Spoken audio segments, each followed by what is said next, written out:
Hello' everyone, অন্য এটা ভিডিঅ'লৈ আপোনালোক সকলোকে স্বাগতম জনাইছোঁ। আজিৰ ৰেচিপি ভিডিঅ'টো হৈছে পালেং পনীৰ, আৰু এই ৰেচিপিটো মই কেনেদৰে বনালোঁ ব'লক এতিয়া ভিডিঅ'টো আৰম্ভ কৰোঁ। পালেং শাকখিনি ভালদৰে ধুই চাফা কৰি লোৱা হৈ গ'ল, আৰু এতিয়া গ্ৰেভি এটাৰ কাৰণে মই ইয়াতে পিঁয়াজ, আদা, নহৰু, গোটা জিৰা, জলকীয়া আৰু বিলাহী দুটা আৰু তেজপাত 200 গ্ৰাম পনীৰ কাটি লৈছোঁ আৰু অকণমান ক্ৰীম লৈ লৈছোঁ। এতিয়া গেছৰ ওপৰত কেৰাহী এটা উঠাই পানী গৰম হ'বলৈ দিছোঁ, আৰু এই পানীখিনি অলপ গৰম হ'লেই এতিয়া মই পালেং শাকখিনি ইয়াতে দি দিছোঁ, আৰু পালেং শাকখিনি 1 মিনিটৰ কাৰণে এই গৰম পানীখিনিত অকণমান মই বইল কৰি ল'ম। আৰু এই প্ৰচেছটো কৰিলে আমাৰ পালেং শাকৰ যিটো কালাৰ, সেইটো কালাৰটো খুব ধুনীয়া হৈ থাকে।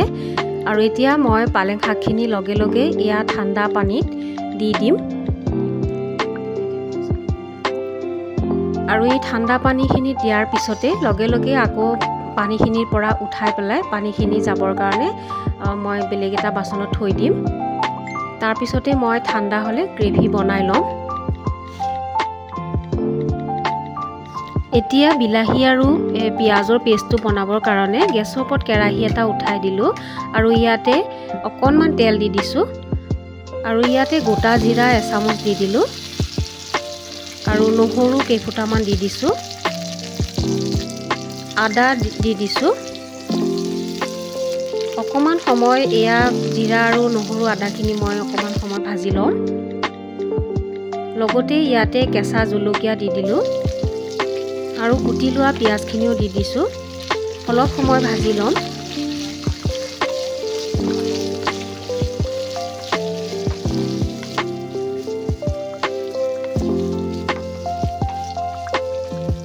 অলপ সময় ভাজি লোৱাৰ পিছতে ইয়াতে তেজপাত দি দিলোঁ, আৰু কুটি লোৱা বিলাহীখিনিও দি দিছোঁ।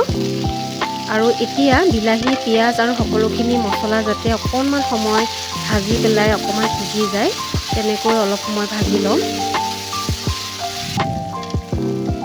আৰু এতিয়া হৈ গ'ল। এতিয়া বেলেগ এখন বাচনত উলিয়াই থৈ অলপ ঠাণ্ডা হ'লে মই পেষ্ট বনাই ল'ম। এতিয়া বিলাহী আৰু পিঁয়াজৰ মিশ্ৰণখিনি ঠাণ্ডা হৈ গ'ল, আৰু এতিয়া মিক্সি জাৰত দি পেলাই স্মুথ পেষ্ট এটা বনাই ল'ম। আৰু এয়া চাওক, খুব ধুনীয়া স্মুথ পেষ্ট এটা হৈ গ'ল, আৰু ইয়াত অকণো পানী ব্যৱহাৰ কৰিব নালাগে। আৰু এতিয়া মই পালেং শাকখিনিও ঠাণ্ডা হৈ গ'ল, আৰু এই পালেং শাকৰো ধুনীয়া স্মুথ পেষ্ট এটা বনাই ল'ম। লগতে মই ধনিয়াও অকণমান দি দিছোঁ, কেঁচা জলকীয়া দি দিছোঁ, আৰু এয়া চাওক ধুনীয়া স্মুথ পেষ্ট এটা হৈ গ'ল। কালাৰটো খুব ধুনীয়া হৈছে।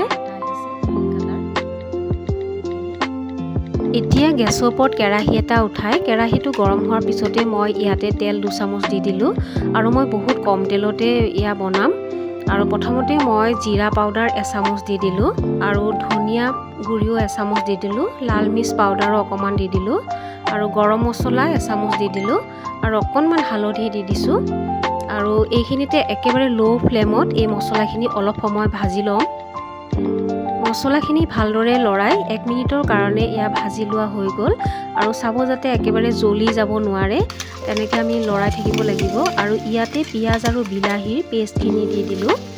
এতিয়া মছলা আৰু বিলাহী আৰু পিঁয়াজৰ পেষ্টখিনি ভালদৰে লৰাই মিক্স কৰি লৈ একেবাৰে 1 মিনিটমানৰ কাৰণে অলপ সময় ফ্ৰাই কৰি ল'ম। আৰু যেতিয়ালৈকে আমাৰ ছাইডত ধুনীয়াকৈ তেল বিৰিঙি নুঠে, এয়া অলপ সময় ভাজি ল'ব লাগিব।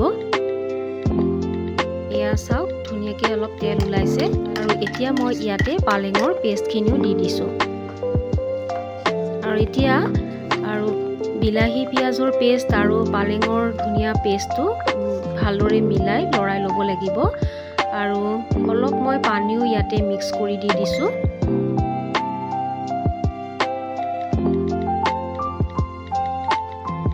আৰু ইয়াতে মই এতিয়া জোখমতে নিমখ অকণমান দি দিছোঁ, আৰু নিমখখিনি দি পেলাই ভালদৰে এবাৰ লৰাই লৈছোঁ, আৰু অলপ সময় এতিয়া ঢাকনি মাৰি সিজিবলৈ দিম।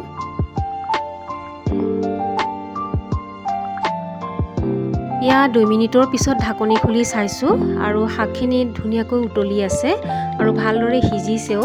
আৰু এবাৰ মই লৰাইও লৈছোঁ, আৰু কালাৰটোও চাওক ইমান ধুনীয়া হৈ আছে। আৰু এতিয়া মই ইয়াতে সেয়া 200 গ্ৰাম পনীৰ যে কাটি থৈ দিছিলোঁ সেইখিনি ইয়াতে দি দিছোঁ। আৰু পনীৰটো আপোনালোকে অলপ ফ্ৰাই কৰিও দিব পাৰে, কিন্তু এনেকৈ কেঁচাকৈ দিলেও হয়। আৰু ইয়াতে অকণমান ক্ৰীমো মই দি দিম।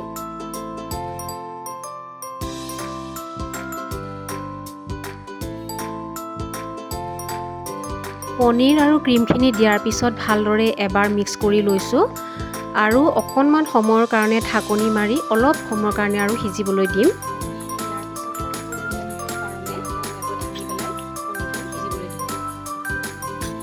এয়া ঢাকনি খুলি চাইছোঁ, পনীৰখিনিও ভালদৰে সিজি আহিছে। আৰু এয়া চাওক, এই পালেং পনীৰৰ কালাৰটো খুব ধুনীয়া হৈ আছে। আৰু ইয়াতে ওপৰতে অকণমান পনীৰ মই এনেকৈ পিহনাই দি পিহি দি দিছোঁ, তেতিয়া খুব ধুনীয়া লাগিব, দেখিবলৈও ভাল লাগিব আৰু খাবলৈও টেষ্টি হ'ব। আৰু আমাৰ ৰেডি এতিয়া আজিৰ পালেং পনীৰ। আৰু মই এতিয়া বেলেগ এটা বাচনত এয়া ছাৰ্ভ কৰি লৈছোঁ। আৰু এই পালেং পনীৰটো ভাত, ৰুটি, পোলাও, নান সকলোৰে লগতে খাব পৰা যায়। আৰু খুব ধুনীয়া হৈছে মোৰ গ্ৰেভিখিনিও। আৰু ওপৰত মই অকণমান ক্ৰীম দি দিছোঁ গাৰ্নিছ কৰি পেলাই, আৰু অকণমান পনীৰো দি দিছোঁ, তেতিয়া দেখিবলৈও ভাল লাগে আৰু খাবলৈও বহুত টেষ্টি হয়। আজি পালেং পনীৰ ৰেচিপিটো চাই ভাল পাব বুলি আশা কৰিলোঁ। আৰু ভাল লাগিলে লাইক এটা কৰিব আৰু মোৰ চেনেলটো ছাবস্ক্ৰাইব কৰিব। আজিলৈ আহিছোঁ, থেংক ইউ।